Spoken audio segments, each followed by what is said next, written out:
Welcome back. One final point before we go. First, we had transgender. Men who identify as women, women who identify as men. They claim, the opposite gender of their birth gender because they feel they are trapped inside the wrong body. As a society, we accepted this. Then we got transracial. Rachel Dolezal, the white woman who pretended to be black and even led a chapter of the NAACP until she was exposed and thrown out, she claimed she wasn't pretending to be black. She is black because she feels black. She's a black woman trapped in a white woman's body. She's transracial, she says. As a society, we accepted this for the most part, except some liberals who claimed transracial is a thing, but Rachel Dolezal doesn't qualify because she's an imposter and a liar, and imposters and liars aren't entitled to their feelings or their identity. There's more. After transgender and transracial, we got transabled. Yeah, this one's really messed up. Physically healthy people who feel they should have been born disabled. A man in Great Britain cut off his arm because he felt like an amputee. A woman in North Carolina poured drain cleaner in her eyes because she felt blind. Transgender, transracial, transabled. Guess what's next?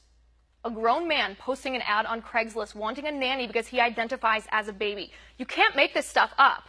Ridiculous? Perhaps, but who's to say anymore if that's how he feels? If a man can be a woman because he feels like one, if a white person can be a black person because she feels like one, if a healthy person can mutilate herself because she feels disabled, if a grown man can be a baby because he feels infantile, where does this end? Can a child be an adult because she feels like a grown-up? Can a teenager buy alcohol because he identifies as over 21 years of age? Can a grown man attend kindergarten because he identifies as a 6-year-old girl? Can a child spend the day at doggy daycare instead of school because the child feels like a canine? If not, why not? If a kid can be transgender because he feels like a girl, who are we to tell a child he must attend school or obey his parents or refuse him a beer when he orders one? You can't have it both ways.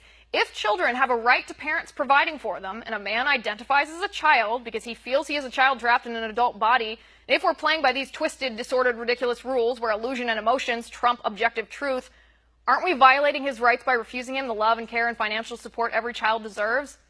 Just something for liberals to think about before they push the boundaries of identity politics past the point of no return. When you sacrifice objectivity and reality like transgender, transracial, transabled, transspecies, transaged, you get cultural absurdity. And we promise to cover it every step of the way because it has only just begun. And that's my final point tonight.